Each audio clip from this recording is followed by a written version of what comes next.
একটা রালি এবং মিছিলের উপস্থিত আছেন রূপসা জালসা দলের সভাপতি আমাদের ভাই নূর মোহাম্মদ উবেল তালুকদার এবং আমার বিএনপির বিভিন্ন দলের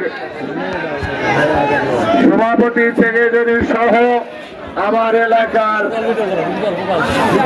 প্রিয় ভোটার বিন্দু সবার প্রতি আমার সালাম। আসসালামু আলাইকুম রহমতুল্লাহ বরকাতুহু। আপনারা কেমন আছেন? আলহামদুলিল্লাহ, আল্লাহ পাক আমাদের ভালো রেখেছে বিদায় আজকে আমরা নির্বাচনে আনন্দ উৎসবের মাধ্যমে আমরা নির্বাচন করতে পারছি। এর জন্য আল্লাহ পাকের দরবারে লাখো লাখো শুকরিয়া। আজ আপনারা জানেন দীর্ঘ আমরা 17 বছর যাবৎ কোন নির্বাচনের আনন্দ উৎসব করতে পারিনি। আমার মা ও বোনেরা কোন জায়গায় ভোটের কথা বলতে পারেনি। আজকে দেখেন মা ও বোন সহকারে আমাদের ভাইয়েরা মিছিল করেছে, ভোট চাচ্ছে, আনন্দ উৎসব করেছে। এটা আমাদের আল্লাহ পাকের রহমত বরকত আমাদের উপর নাযিল হয়েছে বিদায় আমরা আজকে এই সুযোগ পেয়েছি। তাই আমরা এই সুযোগ কখনো অবহেলিত করব না। এই সুযোগ আমাদের কাজে লাগাতে হবে। যে হয়তো আমাদের বগুড়া জেলার সন্তান তারেক রহমান, আমাদের বাড়িও বগুড়া জেলা। এই তারেক রহমানকে আমরা যদি প্রধানমন্ত্রী হিসাবে দেখতে চাই তাহলে আমরা অবশ্যই সবাই ঐক্যবদ্ধ হয়ে ধানের শীষে ভোট দেব। তাহলে আমাদের সামনে দেখবেন উন্নয়ন হবে বগুড়া জেলার।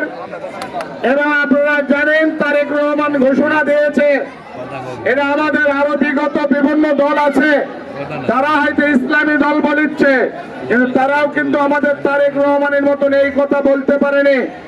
তারেক রহমান বাংলাদেশে আসার পরে বলেছে যে আল্লাহর রাসূলের সুন্নাত অনুযায়ী, আল্লাহর রাসূলের মদিনার যে আইন সেই তরিকা অনুযায়ী এই দেশ শাসন করব।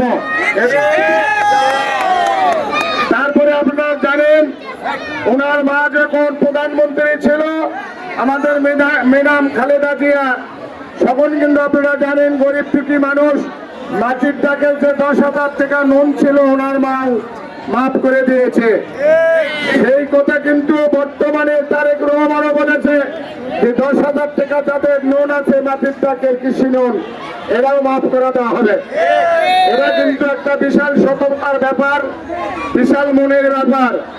আরো উনি বলেছে যে আমাদের গরিব দুঃখী মানুষ ফ্যামিলি কার্ড পাবে, মাসে তারাই 2,500 টাকার মূল্যের দ্রব্য পাবে, না হলে 2,500 টাকা পাবে। তারপরে উনি ঘোষণা দিয়েছে কৃষক কোন সারের জন্য দাঁড়ে দাঁড়িয়ে ঘুরতে হবে না, টেনশন করতে হবে না, কৃষক কার্ড পাবে। আমাদের তারেক রহমান প্রধানমন্ত্রী হলে আমাদের বগুড়া জেলার উন্নয়ন হবে, হাসপাতালের উন্নয়ন হবে, বিমানবন্দরের উন্নয়ন হবে, আমাদের রাস্তাঘাটের উন্নয়ন হবে, আমাদের ছেলে মেয়ে চাকরি হবে। এটা আপনারা সবাই জানেন। তাই আপনারা কখনো ভুল করবেন না, আপনারা অবশ্যই ধানের শীষে ভোট দেবেন এই আশা প্রত্যাশা করি। 12 তারিখে আপনারা বিজয় মিছিল করবেন এটা আমি আশা করি। দয়া করে সবাই একতাবদ্ধ হয়ে ধানের শীষে ভোট দেবেন। আর আজকে এখানে তবারকের ব্যবস্থা আছে, সবাই ইনশাল্লাহ পাবেন।